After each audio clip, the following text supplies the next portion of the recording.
పరోపకారి పాపన్న కథలు. తప్పిపోయిన ఖైదీ. ఒకనాడు పాపన్న భార్య మీనాక్షి మరికొందరు స్త్రీలు పొరుగురులో జరిగిన సంతకు వెళ్లి తిరిగి వస్తుండగా దారిలో కాలువ ఒడ్డున ఒక చెట్టు కింద ప్రసవ వేదన పడుతున్న ఒక పడుచు పేదరాలు కనిపించింది. మీనాక్షి అడిగిన మీదట ఆ మనిషి తన పేరు శారద అని, తానొక బిచ్చగత్తెనని, బిచ్చమెత్తుతూ ఒక ఊరి నుంచి మరొక ఊరికి పోతుంటే దారిలో నొప్పులు ఆరంభమయ్యాయని, తనకు దేవుడు తప్ప మరెవరూ దిక్కులేరని చెప్పింది. తన వెంట ఉన్న స్త్రీల సహాయంతో మీనాక్షి శారదను తన ఇంటికి చేర్చి ఒక గది ఖాళీ చేసి శారదను అందులో పడుకోబెట్టి మంత్రసానిని పిలిపించి పురిటి సన్నాహాలు చేసింది. త్వరలోనే శారదకు ప్రసవమయ్యింది. కాస్త చీకటి పడి ఇంటికి వచ్చిన పాపన్న లోపలికి అడుగు పెడుతూనే చంటిబిడ్డ ఏడుపు విని ఆశ్చర్యపోయాడు. మీనాక్షి అతని ఆశ్చర్యానికి నవ్వుతూ జరిగిన సంగతి చెప్పింది. తన భార్య చేసిన పనికి పాపన్న సంతోషించాడు. శారదను చూస్తున్న కొద్దీ ఆమె బిచ్చగత్తె అని మీనాక్షికి నమ్మకం కలగలేదు. శారద మాట తీరు చూస్తే బాగా బతికిన మనిషిలాగే ఉన్నది. ఆమె మెడలో బంగారు పుస్తెలున్నాయి. అంతేకాక ఆమె తన గుడ్డల మూట నుంచి 2 బంగారు గాజులు తీసి మీనాక్షికిస్తూ, నా దగ్గర ఉన్నదంతా ఇదే. మీరు నాకు చేసిన ఉపకారానికి ఏమిచ్చినా రుణం తీరదు. వీటిని తీసుకోండి. ఇటువంటి కష్టానికి అక్కరకు వస్తాయనే వీటిని ఇన్నాళ్ళు దాచి ఉంచాను అన్నది. మీనాక్షి వాటిని తీసుకోక, మా రుణం నువ్వేమీ తీర్చవద్దులే, వీటిని నువ్వే ఉంచుకో, మరొకప్పుడు ఉపయోగపడతాయి. నిన్ను చూస్తే బాగా బతికిన దానిలాగా కనిపిస్తున్నావు. ఇటువంటి స్థితికి ఎలా వచ్చావు అని అడిగింది. అవునమ్మా, నాకు తల్లిదండ్రులు లేరు గాని బంధువులున్నారు. అయితే నేను ఒక కటిక దరిద్రుణ్ణి రహస్యంగా పెళ్లాడి వాళ్లకు ఆగ్రహం తెప్పించాను.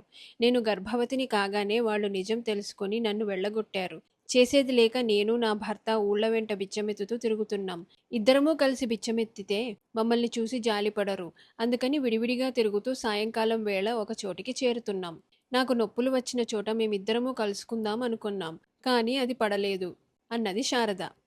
ఇది కూడా మీనాక్షి పాపన్నలకు వింతగానే ఉన్నది. శారద వంటి మనిషి ఒక కటిక దరిద్రుణ్ణి ప్రేమించి పెళ్లాడి బంధువులను పోగొట్టుకొని బిచ్చమెత్తుతూ చెట్టులేని పిట్టగా జీవిస్తున్నదంటే వాళ్లకు నమ్మశక్యంగా లేదు. శారద 10వ రోజున స్నానం చేసింది. ఆమె కోసం ఆమె భర్త రాలేదు. వస్తాడని శారద ఎదురు చూడనూ లేదు.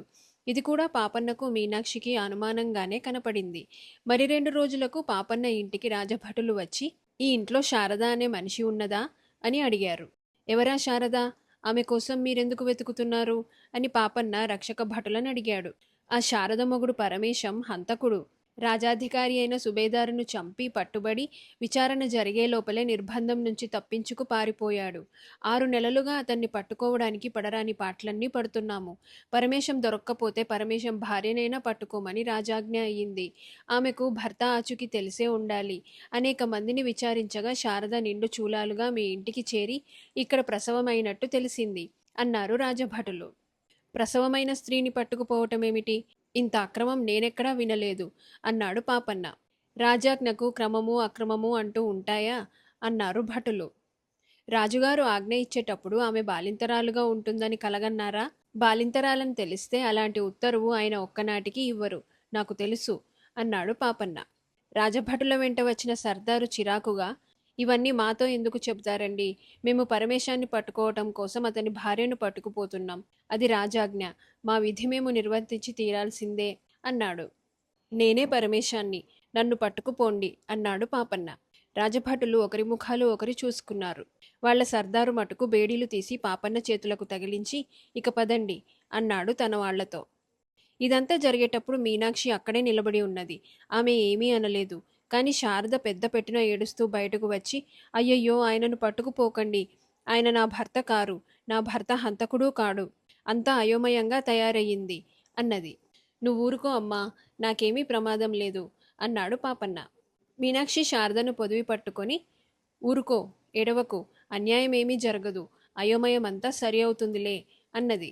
రాజభటులు పాపన్నకు బేడీలు వేసి తీసుకుపోతుంటే గ్రామంలో కొందరు నిర్ఘాంతపోయారు.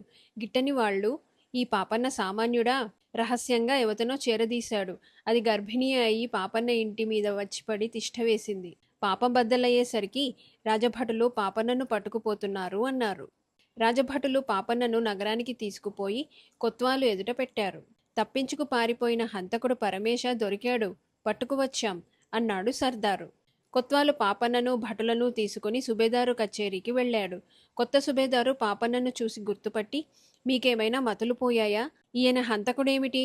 పరమేశమేమిటి? ముందా బేడీలు ఊడదీయండి అని కేక వేశాడు. ఇంతలో ఒక మనిషి అక్కడికి పరిగెత్తుకుంటూ వచ్చి, వారిని ఖైదులో పెట్టకండి, ఆయన ధర్మరాజు, పరమేశాన్ని నేను అన్నాడు. పాపన్న ఆ మనిషికేసి ఆశ్చర్యంగా చూశాడు. ఆ మనిషి గడ్డాలు మీసాలు పెరిగి జబ్బుపడి లేచినవాడులాగా ఉన్నాడు. బట్టలన్నీ చిరిగి మట్టుకొట్టుకుని ఉన్నాయి. సుబేదారు ఆ మనిషికేసి ఆశ్చర్యంగా చూసి, నువ్వా పరమేశానివి? నిన్ను పట్టుకోవడానికి బ్రహ్మప్రలయమైపోయేనే. అట్లా కూర్చో, నీకోసం ఎందుకు వెతుకుతున్నామో చెబుతాను అన్నాడు. తర్వాత సుబేదారు పాపన్నకు అసలు కథ అంతా చెప్పాడు. పాత సుబేదారును హత్య చేసినది పరమేశం కాదు, మరొక దుర్మార్గుడు.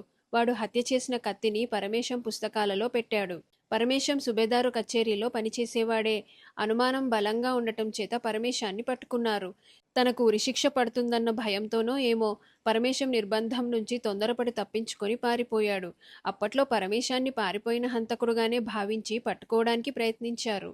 కానీ కొద్ది మాసాల క్రితం అసలు హంతకుడు ఏవో దెబ్బలాటలో చావు దెబ్బలు తిని తానే పాత సుబేదారును చంపినట్టు వాంగ్మూలం ఇచ్చి మరీ చచ్చాడు. పరమేశం మీద ఉన్న నేరం తొలగిపోయింది. పరమేశాన్ని తిరిగి ఉద్యోగంలో వేసుకోమని, అక్రమంగా పట్టుకొని నిర్బంధంలో ఉంచినందుకు పరిహారం ఇవ్వవలసిందని రాజుగారు ఉత్తర్విచ్చారు. అది మొదలు పరమేశం కోసం రాజభటులు వెతుకుతున్నది అతన్ని విచారణ చేసి ఉరితీయటానికి కాదు. అయితే ఈ సంగతి రాజభటులకు తెలియదు, పరమేశానికి తెలియదు. అతను రాజభటులకు అందకుండా తిరుగుతున్నాడు.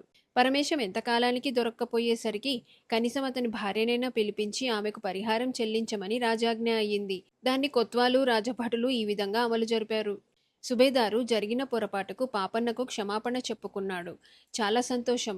ఈ శుభవార్త వినటానికి 4 రోజులు ఖైదులో కూర్చోవలసి వచ్చినా నేను విచారించను. అయితే ఈ పరమేశాన్ని నా వెంట తీసుకుపోయి ఆయన బిడ్డకు బారసాల, నామకరణము వగైరాలు జరిపించటానికి అనుమతి ఇవ్వండి అన్నాడు పాపన్న. నిరభ్యంతరంగా తీసుకుపోండి, అతనిపై ఏ ఆరోపణ లేదు అంటూ సుబేదారు ఖజానాదారును పిలిచి పరమేశానికి పరిహారం తాలూకు డబ్బు, పాపన్నకు ఖర్చులు ఇప్పించాడు. పాపన్నను రాజభటులు పట్టుకుపోయినప్పుడు దుఃఖంతో కన్నీరు కార్చిన శారద అతను తన భర్తను వెంట పెట్టుకొని ఇంటికి రాగానే ఆనంద బాష్పాలు రాల్చింది.